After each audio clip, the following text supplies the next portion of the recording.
मुसलमानों अब तो बिल्कुल हद हो गई और यूं समझ लीजिए पानी सर से ऊपर जाने लगा है। अब तक तो आवाम ही को निशाना बनाते थे ये भगवाधारी, लेकिन अब तो ये उलमा और इमाम मसाजिद को भी निशाना बनाने लगे।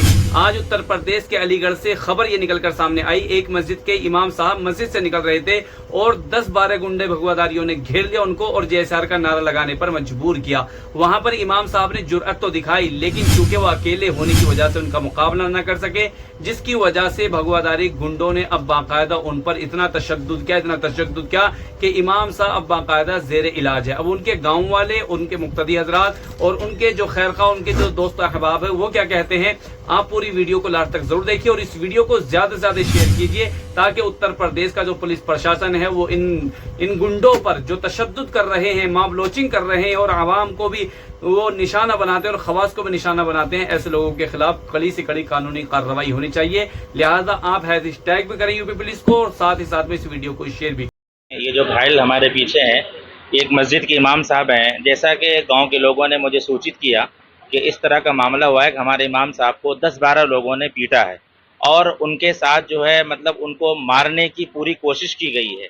जैसा कि इमाम साहब की ज़बानी आपने खुद भी सुना कि लातों से, घूंसों से, लाठियों से उनको मारा और उनको एक तरह से मोब लिंचिंग करने की कोशिश की गई। जबकि इस तरह की घटनाएं, इस तरह की वारदातें कई बार हो चुकी है और प्रशासन की संज्ञान में भी है, लेकिन कोई ठोस कदम नहीं उठाया जा रहा है। दूसरी बात यह है कि इमाम साहब से जब पूछा गया तो उन्होंने कहा क्या रीज़न रहा, आपको उन्होंने क्यों मारा, और 1 महीने से आपको टॉर्चर किया जा रहा था तो आपने स्थानीय थाने में आपने शिकायत क्यों नहीं की। तो उनका ये कहना हुआ कि लोग ये कह रहे थे कि राम राम कहो, जय श्री राम कहो, और आज के दिन वो चंद बच्चों को हमारे साइकिल आगे खड़ा कर दिया और हम ना चाह के भी साइकिल को रोक दिए। उन्होंने जो है हमसे कहा राम राम कहो, तो हमने राम राम नहीं कहा। तो गोया कि एक साजिश के तहत में उनका ये एक प्री प्लान था कि उनसे कहेंगे वो नहीं कहेंगे, इसमें हम उनको मार पिटाई करेंगे। तो इसी बीच में 10-12 लोगों ने उनको मारना पीटना शुरू किया। तकरीबन इमाम साहब के ज़बानी के 1.5 घंटे तक वो मारते रहे, ऐसे तैसे जान बचा के वो बाहर निकले। फिर उसके बाद पुलिस ने आकर के मामले को संज्ञान में लिया और उनको आके मलकान सिंह में एडमिट कराया। दूसरी बात यह है कि इमाम साहब ने बताया कि 1 महीने से उनको टारगेट किया जा रहा था और बार बार कहा जा रहा था कि कटुआ को मारो, मुल्ला को मारो, मुसलमानों को मारो। भाई ये क्या चीज है? सरकार या गवर्नमेंट या प्रशासन इस पर मजबूत एक्शन क्यों नहीं ले रही है? गाहे बगाहे महीने में, 2 महीने में अभी अलीगढ़ में 4 मुस्लिम नौजवानों को मोब लिंचिंग करने की कोशिश की गई, उनको मारने की कोशिश की गई। ये मामला आपके संज्ञान में है। तो ये इस तरह से बार बार क्यों कहा जा रहा है कि जय श्री राम के नारे लगाओ? भाई जबरदस्ती तुम जय श्री राम के नारे लगवाओगे तो तुम्हारा भगवान ऐसा कि तुम जबरदस्ती हम लोगों से अपने भगवान के नारे लगवाओगे? कोई मुसलमान तो नहीं कहता तुम नारे लगाओ, अल्लाह अकबर के नारे बुलंद करो। अभी तुमने मोहम्मद अली अलैहिस्सलाम के ऊपर लोगों पर एफआईआर कराया, हमने कुछ भी नहीं कहा। तो ये गैर मुनासिब बातें हैं, प्रशासन को इस पर ठोस कदम उठाना चाहिए। दूसरी बात अहम यह है कि वहां तहरीर दी गई तो स्थानीय पुलिस ने यह कहा कि चलो मामला रफा दफा करो, तुम्हें भी चोट लगी है और उन्हें भी चोट लगी है।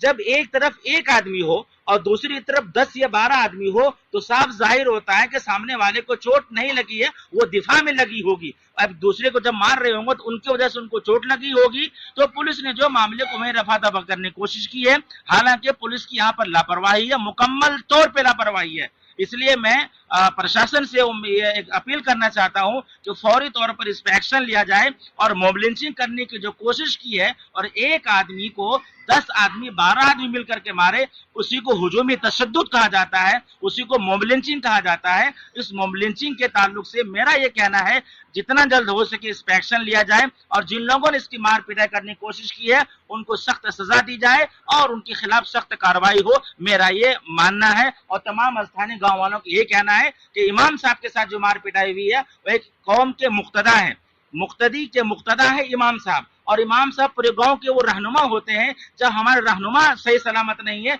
तो हमारा क्या वजूद है? इसलिए इमाम साहब की हिफाजत हमारी हिफाजत है। इसलिए प्रशासन से तमाम गांव वालों को कहना है जितना जल्द हो